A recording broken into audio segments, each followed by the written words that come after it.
Boa noite, pessoal. Tudo bom? Meu nome é Alcion Júnior, né? Espero que todos estejam bem aí. Finalzinho já na reta finaleira aí do dia já dessa sexta-feira, né? Feriadão aqui em Brasília, no Brasil, né? Falar um pouquinho de pipeline de desenvolvimento, seguro, né? E open source. Puxar esses três temas que por acaso são dos temas que norteiam minha carreira, né? Nesses últimos anos. Que eu curto bastante, e fala um pouco de um projeto, inclusive, na minha empresa, então eu vou passar um pouquinho para vocês, falar um pouquinho sobre isso com vocês hoje. Vamos para cá. Bom, passando rapidamente aqui no meu currículo, tá? Meu nome é Alcion Júnior, hoje eu sou Head de IT, Security, Privacy na RD Station. Não sei se vocês conhecem, é uma empresa de marketing digital, né? A maior da América Latina.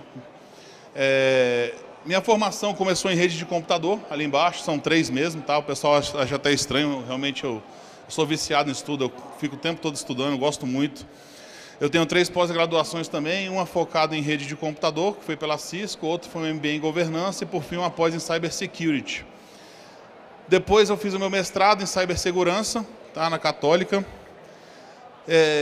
Eu sou autor de 2 livros, que eu vou falar depois daqui a pouquinho. Tenho essas certificações aí.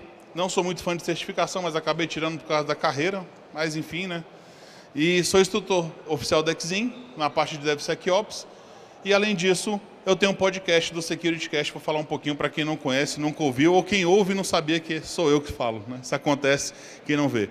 Esses são os 2 livros desse da direita aqui, que vocês estão vendo. É um livro de Cybersecurity que eu escrevi na época que eu estava fazendo meu mestrado. E o de lá da esquerda, o de Azab, que talvez vários de vocês já conheçam, eu fui autor de um desses capítulos, o capítulo de segurança, a convite do autor aí, Adail. Eu sempre comento sobre ele aqui também. QR Codezinho aí pra galera, quem quiser saber mais sobre security, vai bater direto no canal lá do SecurityCast. Já peço que, quem quiser dar o follow aí, tá? Podem confiar, não é QR Code de malware, não é de nada disso, tá? Essa palestra aqui, como eu não quero falar sobre isso, geralmente eu faço essas brincadeiras, mas não nessa. Então essa aqui é o SecurityCast, é um webcast e podcast, que a gente tem várias versões fala sobre vários assuntos quinzenalmente. Sou eu, o Lamelas, talvez vocês conheçam, Gilberto Sudré e Martinelli. A gente forma esse quarteto aí para falar sobre vários temas de segurança. Por acaso, segunda-feira agora a gente vai ter um episódio, ele é ao vivo às 23 horas, quem quiser acompanhar e fazer perguntas, ou depois pode ver no nosso canal no YouTube e até nos podcasts qualquer um. Spotify, se você digitar lá SecurityCast, você vai nos achar.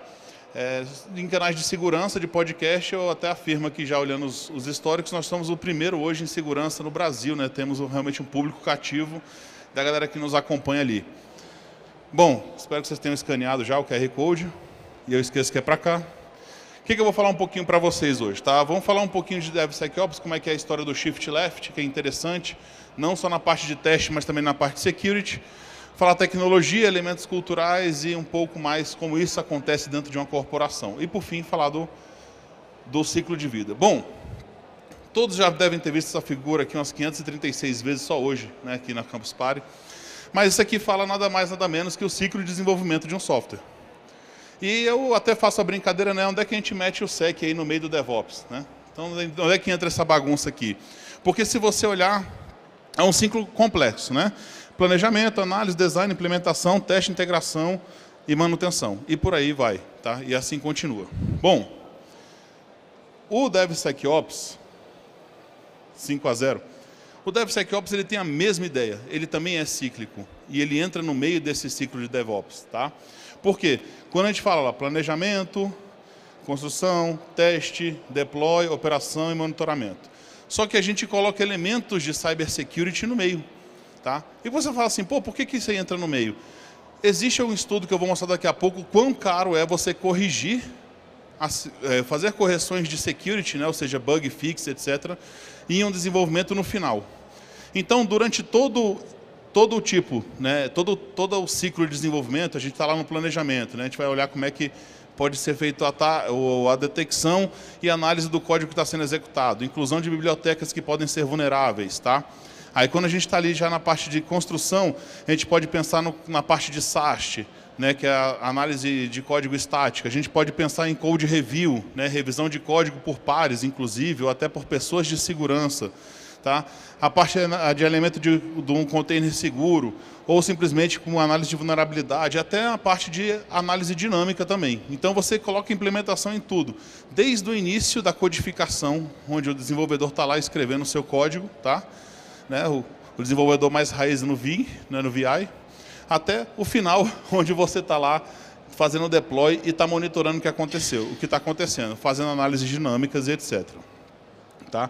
Implementando o CIEM, etc. Aqui é o nosso gráfico. O que significa o Shift Left? Qual que é a ideia? Tá? Quando a gente olha o custo que é você fazer um ajuste, você entende aqui, ó, aqui meu software já está em produção. O valor médio de um custo de ajuste de um bug de vulnerabilidade de segurança, ele se torna cerca de 30 vezes maior quando ele está nessa parte. Quando a gente está na parte de sistema ainda, perto de fazer o deploy, né, você está ali realmente em teste, em uma POC, né, POC não, né, em teste mesmo, 17%. Quando a gente está analisando a parte de integrações ainda ali, 12 vezes, 12%. Codificação, 5%. E os requisitos iniciais, 1%. Então, se você consegue ter a ideia, mentalizar em jogar, trazer a segurança para o mais início do pipeline possível, você está diminuindo o quê? O valor que esse software vai ter para entrega, na sua entrega. Isso é bom para quem? Isso é bom para o dono da empresa que está entregando o software, né, que você está desenvolvendo. Isso é bom para você porque vai diminuir seu custo operacional. Você vai desenvolver mais rápido, você vai entregar mais, você vai entregar de diversas formas. O que nenhum desenvolvedor gosta? Implementou, fez, aí chega aquele relatório dessa altura, né, da equipe de segurança. Galera, está aqui, ó, análise de vulnerabilidade, tem essas 15.400 correções que tem que ser feitas e você vai parar o que você está entregando e vai começar a fazer o quê? A corrigir o que está antigo, e você não entrega mais nada. E além disso, com aquelas pressões malucas, né, que tem de data de entrega, prazo, né, que fica o chefe em cima, a gente sabe como é que é. Então, olhando, né, entendendo um pouco como funciona, quanto mais para a esquerda, melhor. E daí veio o conceito do Shift Left Testing. Né? O conceito é o seguinte: antigamente você fazia a sua entrega, né? E quando você fazia a sua entrega, mandava para uma equipe, a equipe de segurança analisava. Quando acontecia isso, né? Ou alguém descobriu uma vulnerabilidade e você começava a fazer o teste. O conceito de Shift Left é realmente para atender padrões de qualidade já desde antes, ou seja, você está ali começando a escrever, você está pensando em integração, inclusão de biblioteca, né? E etc., esse sistema, quais são os serviços que vão levantar para suportar esse código. Quanto mais para a esquerda, você consegue identificar os defeitos mais cedo no início de ciclo de desenvolvimento do software. E como eu falei, faz muito sentido, ele fica mais barato de acordo com o que a gente viu no slide anterior aqui. É muito mais barato, quanto mais no início do que no final. Então, começa a fazer muito sentido você analisar, né? Por isso que o nome é o Shift Left. E aí a gente tem analisando os dois modelos, tá? O modelo que está aqui mais para o meu lado é o modelo tradicional de qualidade, tá? De análise. Que significa o quê? Você pouco analisa no planejamento e desenvolvimento, no desenvolvimento e no design, desculpa. No desenvolvimento da entrega, na construção, você começa a analisar realmente se existe algum problema de integração. E quando vem no teste, é que vem aquele turbilhão de testes que você analisa a qualidade do software, como é que ele está e etc. Então, lembre-se, né? Se a gente for fazer a transposição daquele gráfico aqui, desde o monitoramento, análise, que era na parte do deploy, e olhar para lá no custo, se eu começar os meus testes, eu vou ter muito menos correções no início do que no final. E aqui o gráfico mostra isso, porque as correções já vão vir aqui, e a curva de necessidade de correções, enquanto você está fazendo a entrega, ela vai fazendo o tal do bico do jacaré ao contrário, tá? Fechando a boca de jacaré para o lado de cá. Significa que fica muito mais barato. Se você olhar isso aqui, fica muito mais barato. A gente sai de um percentual aqui, fazendo a transposição de 17% a 20% para um percentual entre 5% e 7%. Tá? Se a gente fizer uma implantação do Shift Left. Então, vale muito mais a pena, porque a gente tem uma atenção maior com a qualidade.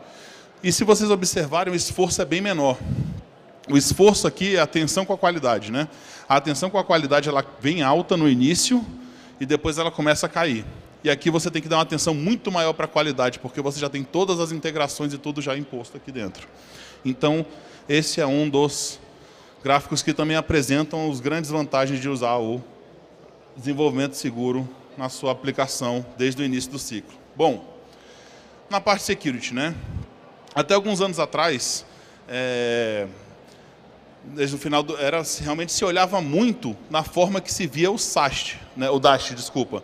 Então, vocês entregavam, finalizavam e passavam o quê? Um scan de vulnerabilidade, né, geralmente Nessus, ou fazer algum scan, tem outros na internet que fazem também, então até alguns online, mas geralmente o pessoal usava muito Nessus. E quando rodava o scan, eu falei daquela pilha, era exatamente isso, ó. A integração veio com alguns problemas, né? Tem serviços que estão vulneráveis, etc. Isso aí era até um tempo atrás. O pessoal começou a olhar, né, que esses testes de segurança, que no caso o SAST, que é o mais próximo, né, que é dentro da análise estática e depois da dinâmica, começaram a ver que se a gente continuasse a implantação, o que aconteceria? Muitas dessas correções acabariam não sendo feitas. E a gente sabe que existem vários softwares, enfim, vários códigos, várias codificações e serviços e produtos que são entregues para o público em geral. Quando você faz uma análise pós-produção, quando já está em produção e o pessoal já está utilizando, é tudo muito mais complexo. Você tem o trabalho de manutenção, a parada, né, do serviço que você está disponibilizando, você tem que dar essa manutenção. Então, tudo isso é um complicador, porque você já está entregando para o seu cliente final. Tá? Se você deslocar tudo para segurança para a esquerda, vai significar que as medidas de segurança vão ser analisadas durante todo o ciclo, e não mais somente no final. Tá? Existem várias ferramentas, inclusive na hora que você está escrevendo código, eu costumo até fazer uma análise, né? Imagina só você escrevendo um texto, né? Vamos dizer que você vai escrever um livro de 100 páginas. E aí você fala assim, cara, vou escrever e quando eu chegar no final eu vou fazer a correção ortográfica. Pensa num custo que é você parar e ler essas 100 páginas de novo e fazendo a correção ortográfica e também, né, de conjugação, etc. Então fazer toda a correção do seu trabalho. Agora imagina você com um sistema que ele vai, durante a sua escrita, ele vai começar a te falar, tipo como você usa o Word, o Google, né? Então, qualquer uma das ferramentas que você está digitando ali, você está digitando, ele começa a falar, ó, essa frase não tem sentido, né? A conjugação verbal está errada, ou a palavra que você escreveu não existe.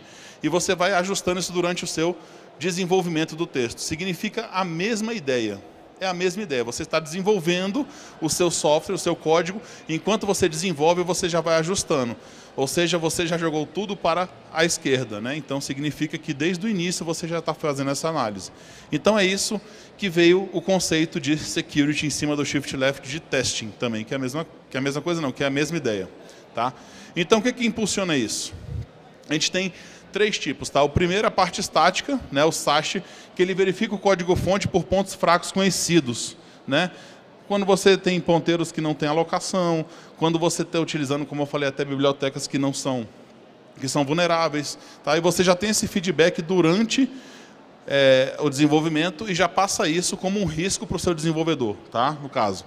A gente também tem um Software Composition Analysis, que é a análise realmente de componente de software. Aí sim, desculpa, eu falei bibliotecas no SAST, mas é o SCA, tá? Perdão. Então aqui vai trazer tudo que identifique e seja associado. Porque tem vulnerabilidades que a gente às vezes não sabe, que elas são enxergadas somente quando há composição, por exemplo, de 2 serviços, né? Nem sempre você acha uma vulnerabilidade que é somente em cima do, vou dar um exemplo aqui, Apache, né?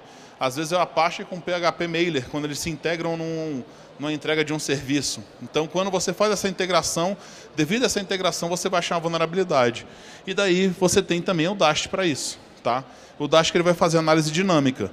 Então, é mais ou menos aquele momento. A gente analisando, pensando aqui, estou escrevendo código, tá? Eu estou tendo essa correção inicial, que é o SAST. Nesse momento próximo, eu vou começar a integrar o quê? Bibliotecas com ele. Então, nesse momento que eu estou fazendo análise com as bibliotecas, eu tenho SCA. E, por fim, eu vou rodar isso em cima de o quê?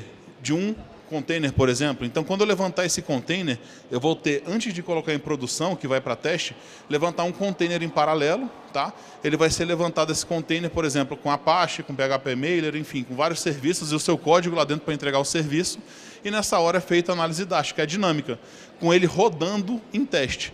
Então, você tirou vários dos problemas e cargas que tinha anteriormente nessas faseamentos, porque já foram sendo corrigidas durante as etapas, e por fim, você vai olhar somente o que interessa nessa análise, que é a análise dinâmica desse código rodando em cima de um, por exemplo, container ali mesmo, como eu falei, tá? Outros exemplos aqui, né, por exemplo, é o Runtime Application Self-Protection, que ele é executado em aplicativo de produção para analisar e observar como é que funciona esse comportamento. Então, ele tem tentativas de input ali direto, né, de ações ali dentro do seu servidor para ver se por acaso tem algum bloqueio, por exemplo, inserção de dados ali, ver se vai ter algum bloqueio ou se pode provocar até um DOS. Né? A gente sabe que às vezes se a gente fazer imposição, por exemplo, de caracteres especiais, pode acontecer na inserção de dados que você faça um bloqueio de integração com o banco de dados. O teste, por exemplo, utilizando o WAF, né, que é o Web Application Firewall, para analisar como é que está esse tráfego de informações vindo para o seu serviço. Muitas das vulnerabilidades, né, o WAF ele tem um grande problema. Eu já vou fazer uma pausa aqui nessa parte, porque qual que é o grande problema do WAF? Muitos dos desenvolvedores, eles entendem que eu não preciso corrigir o meu software porque eu tenho um WAF para fazer a proteção. Então, eu não preciso fazer, por exemplo, a sanitização de um campo de busca ou de um campo de inserção de usuário e senha. Não preciso fazer sanitização. Todo mundo está aqui tranquilo com o conceito de sanitização? É você não deixar de inserir códigos ou palavras ou, enfim, códigos de caracteres especiais naquele campo que tem. Então, se alguém colocar arroba, aspas, asterisco, ele fala, não, esse campo não precisa ter isso, porque é só número, então eu sanitizo. Né? Se alguém tentar enviar esse post para mim, eu não vou nem aceitar, nem deixar ele mandar. Tá? Esse é o grande problema. Muitos dos desenvolvedores, aí está um pouco da briga entre segurança e desenvolvedores, muitas vezes, eles entendem que, não, a gente tem um WAF, o pessoal de segurança vai resolver isso. Só que a gente tem que entender que a gente não tem nunca que é importante a gente não jogar sempre isso para o WAF, né? Ou seja, para outras aplicações de segurança que rodam em paralelo com o produto. Porque se a gente fizer a solução no produto, a gente evita uma tentativa de bypass. Porque o WAF ele pode sofrer bypass. Pode sofrer bypass, né? Alguém consegue fazer uma inserção, por exemplo, lá, fazendo... não vou saber agora um exemplo aqui de cabeça, mas eu consigo, vou generalizar, eu consigo fazer um bypass na minha aplicação do WAF, onde eu consigo fazer uma inserção de dados sem passar por ele. Nesse momento, a minha aplicação volta a ser vulnerável. Se eu tivesse feito a sanitização no meu produto, eu consigo fazer o quê? Será uma segunda camada de proteção. Por isso que acontece muitas vezes a briga. Até por que acontecem essas brigas? Porque isso é identificado depois. Mais uma vez, a importância do conceito de shift left. Tá? Então, a gente tem também ferramentas que fazem análise tem ferramentas que fazem análise do container que vai ser disponibilizado para as produções que a gente está colocando no ar. Olhando um pouco para isso, é importante entender, eu não lembro agora o nome da imagem, que fez muito sucesso, acho que foi 2017, sucesso não, né? Que rodou muito, muita gente dava que era, acho que era Dan Small Linux, algo assim, que era um container pequenininho, tinha alguns casos, ó, e muita gente levantava porque ele era muito básico, bem leve, e colocava alguns serviços para rodar. Depois de muito tempo descobriu-se, de algum tempo descobriu-se que esse container, a imagem estava vulnerável. Né? E o que aconteceu? Isso suportava, por exemplo, numa empresa que eu trabalhava na época, suportava praticamente 80% dos serviços, no microserviços que eu tinha na empresa. E como é que a gente ia fazer a migração de uma imagem dessa para outra? Né? Não saiu uma correção no momento daquela imagem, e a gente tinha que fazer. Nesse momento foi importante o WAF. A gente fez a sanitização dos inputs de vulnerabilidade que tinham naquele serviço, para que ninguém chegasse realmente no servidor, até que fosse feita a atualização. Fez a atualização, apareceu, depois disso a gente até tirou e fez alguns testes e funcionou. Tá? Então é importante olhar também para o container que a gente vai estar disponibilizando. Tá bom? E por fim, soluções de CSPM, tá? Que vai analisar a postura, a forma que o meu software a postura que meu software vai ter perante os acessos de clientes, de pessoas, de hackers, criminosos, no momento que ele está tentando inserir ele, input de dados, né, tentativa de acesso em portas, a forma que ele manda o input para a gente, os posts e etc. Então, e o CSPM também ajuda muito nisso, até, por exemplo, na tentativa de análise de vulnerabilidade, que o cara vai fazer aquele grande scanzão na rede, pega lá o IP, scan em todas as portas, da porta 1 até 65.535. Então, na hora que ele começa a fazer esse scan, ele já entende, isso aqui é uma postura de um web scanner. Está errado, a gente não tem autorização para esse IP, o CSPM ele pode fazer o bloqueio. Da mesma forma, a tentativa de vários posts com SQL injection, né, a gente consegue fazer já análise ali em tempo real e fazer o bloqueio. Mas por que eu estou trazendo isso?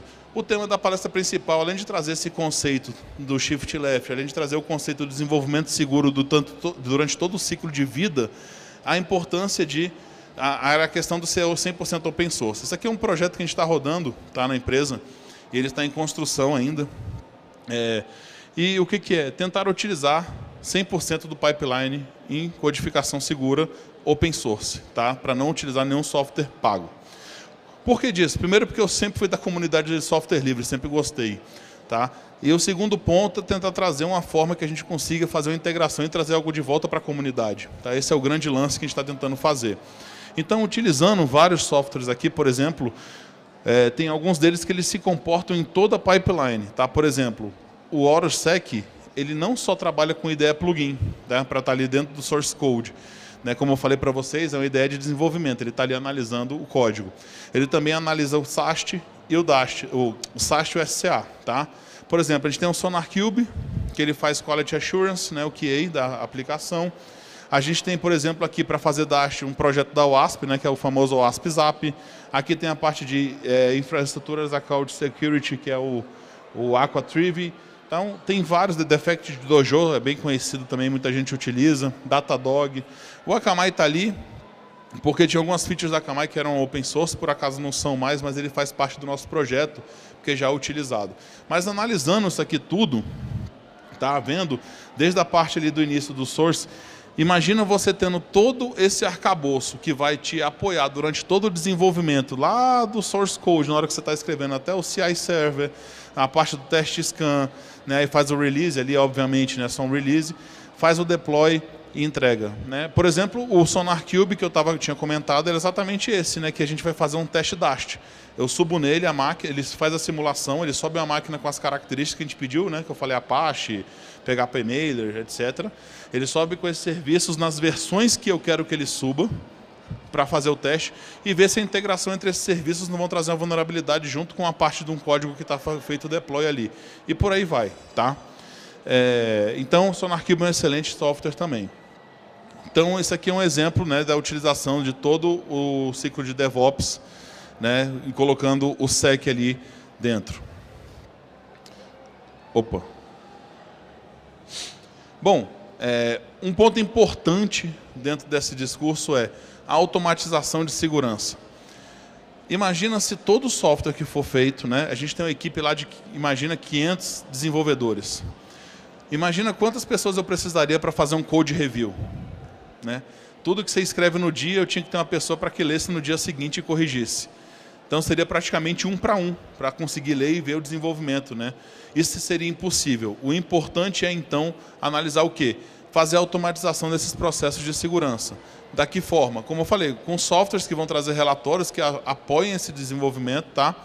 E aqui, né, no processo Shift Left, é importante entender que essas tecnologias ali dentro desse pipeline vão apoiar muito no desembaraço de toda essa leitura. É importante fazer code review? Sim. A cultura da nossa empresa, inclusive, faz com que a gente não tenha necessidade de QA, por exemplo, lá dentro. O QA eu falo de uma pessoa com função QA. Por quê? A galera faz muito peer review.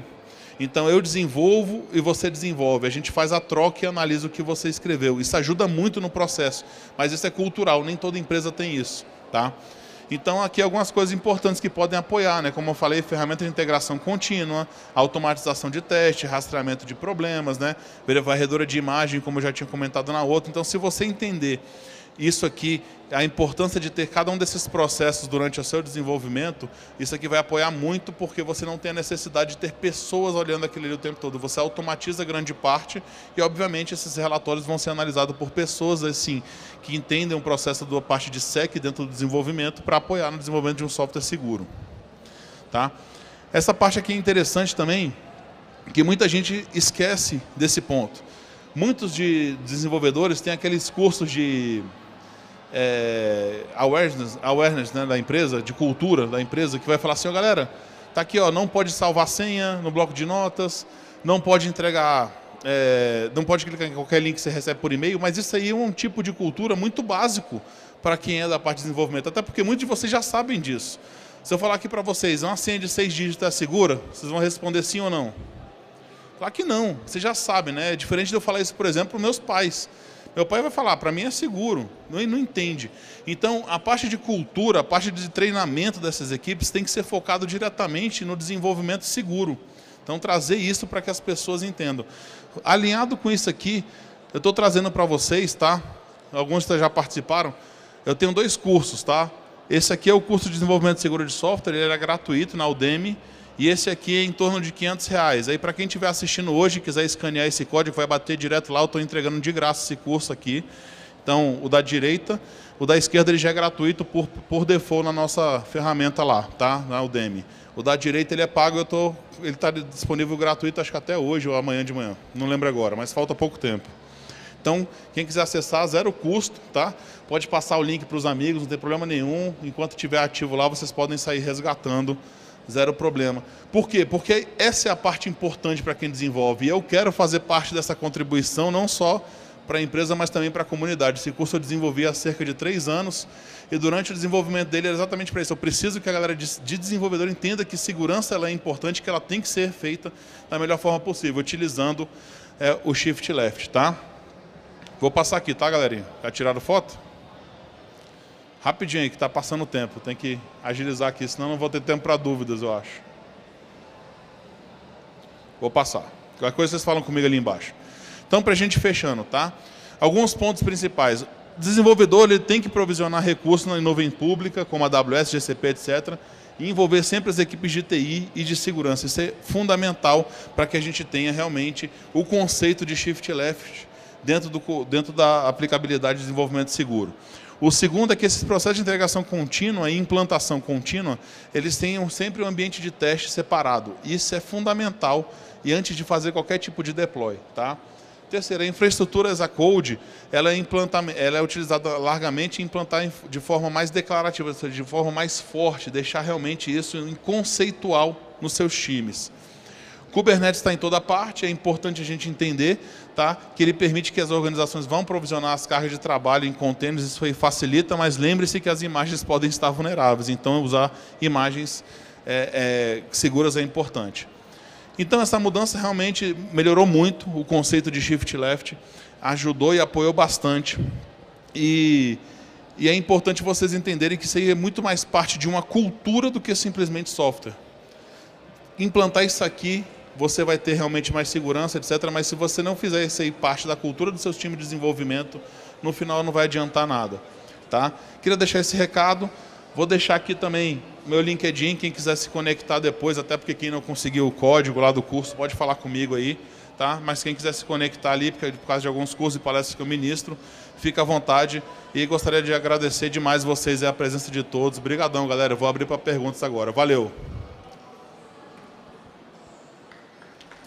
Obrigado. Quem tem alguma pergunta aqui para fazer? O microfone está aqui aberto para a galera.